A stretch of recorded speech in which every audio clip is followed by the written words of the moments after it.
Hey, good morning. This is Justin Gaynor from Gentleman's Purpose, and I just wanted to touch base with you real quick with a little bit of midweek manna. And I guess I better unpack that a little bit. What manna is when God led the Israelites out of Egypt, he fed them by this thing called manna. And what it means in Hebrew is, what is it? And so it was this white substance that just appeared, and they were able to feed themselves with it each day. They were not to carry it overnight. Rather, they were to be nourished by it that particular day. And God would send enough of it on before the Sabbath so that it would carry them through 2 days. So it was just this really, really neat thing to nourish their bodies, to nourish their souls, and learning to depend on God. So as we engage in today's midweek manna, I want to talk to you a little bit about retirement. I recently started a mentoring role with Florida Atlantic University, and the young lady that I have been paired up with will be graduating soon. And I was kind of thinking back to my own life when I was getting ready to graduate. I had been doing an internship at a financial firm, and I was getting ready to make a huge transition from working as a paid intern, making I think I don't know, $8 to $10 an hour or something like that, to going into a full-time job that would have benefits and all those sorts of things. And some of the best advice that I received is to see that transition from your collegiate life to your professional life, and that jump in income that typically occurs from, again, $8 to $10 an hour if you're working an internship or a part-time job while you're at university, to an actual salaried position.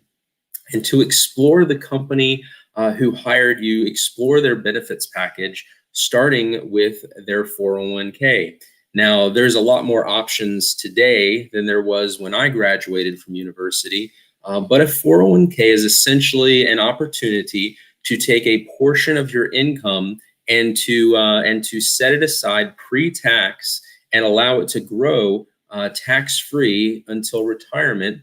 And then on a traditional 401k, you can then remove those funds to fund your retirement, and you would pay taxes at that point in time. And so you're essentially deferring the taxes.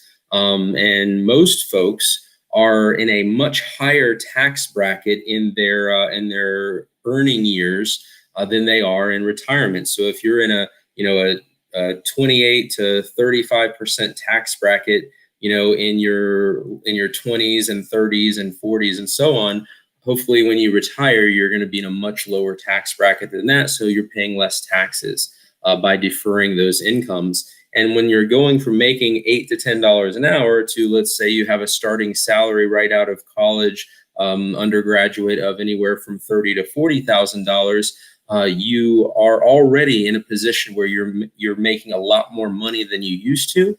So making that decision the very first time you sit down with your HR person, fill out all that paperwork, is so vital, because it's one of those out of sight, out of mind things. Some people get so excited that they're going to be making so much more money that they spend it before they even start.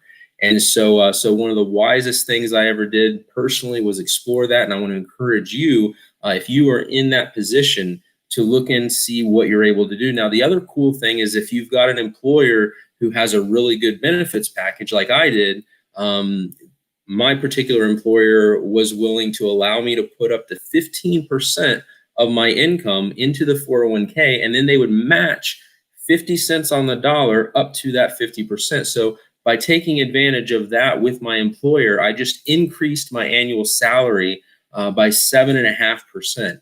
That's a big deal. I mean, even if you put it in your retirement funds in the 401k in a money market, I was still guaranteed 7.5% return on my investment in my 401k. Not all employers are that generous. Some employers will only allow you to put up to 3, maybe 6%, and they may or may not match, or they may match maybe 3 to 5%.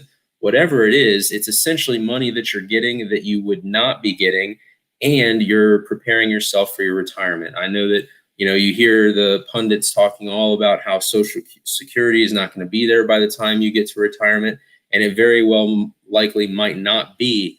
The point is that you have an opportunity to make a good choice at this point in your life to begin thinking about your own retirement, so you're not dependent on the government for that, and that's a good thing.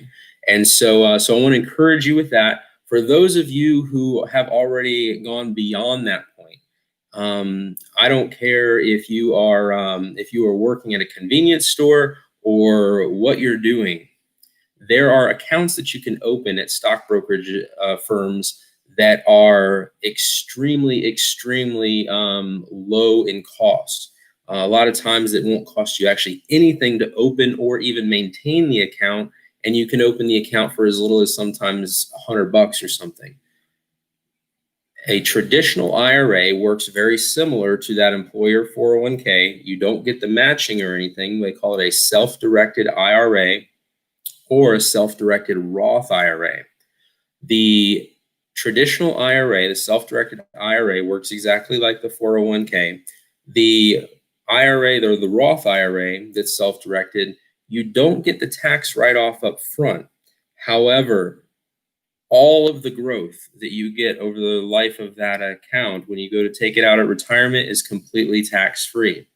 The benefit of that is that if you get stuck in a situation where you absolutely need money, you can withdraw your contributions without having to pay any penalties or anything like that, because it's your money. You already pay taxes on it.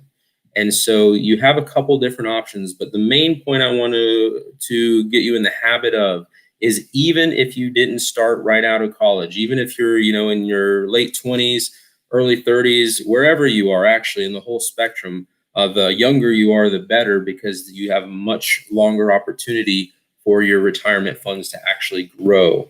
And so, but the encouragement is to open one of these accounts if you don't have an employer plan, or if you've maxed out your employer plan. If you don't have an employer plan available to you, open one of these, either self-directed IRAs or Roth IRAs, whatever fits your situation best. And you want to talk to your counsel about that at the brokerage firm or the bank, and start putting some money away. Even if you put away $25 a week or $50 a week, start somewhere and then scale that up. The other thing is that when I started with the firm that I was with, we were on a situation where we had an annual an annual salary, but we also had bonuses, typically quarterly bonuses.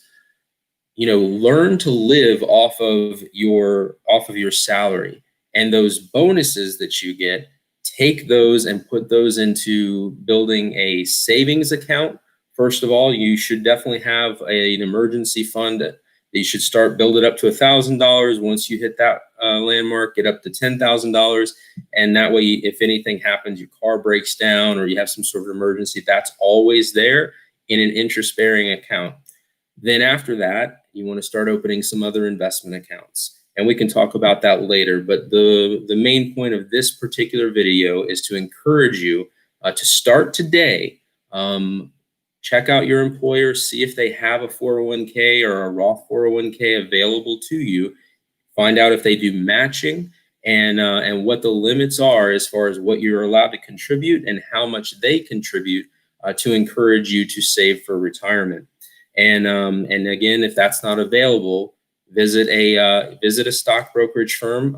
Any of the discount brokerage firms will likely have the lower costs or no cost to establish and maintain a Roth or a traditional IRA, and get those accounts open and just get in the habit of pretending like that money doesn't even exist. And you will see some major funds available to you upon retirement. And it's going to make your life at that point just a lot easier and a lot better, because like Joseph in Egypt, he learned how to store some funds for those emergencies. And by him storing funds for emergencies for Egypt, not only did he save the land of Egypt, but the surrounding peoples were able to come and to buy from them and to borrow from them, since they were wise stewards of the resources that they were entrusted with during a famine. And so I just want to encourage you with that. If you have any questions about it, feel free to email me at justin@generalmediaconsulting.com. Don't forget to visit us at generalmediaconsulting.com website if you are a small business owner or thinking about launching a business. We've got some great services to be able to help you to build a strong, fruitful business. Have a great week, and may God bless you.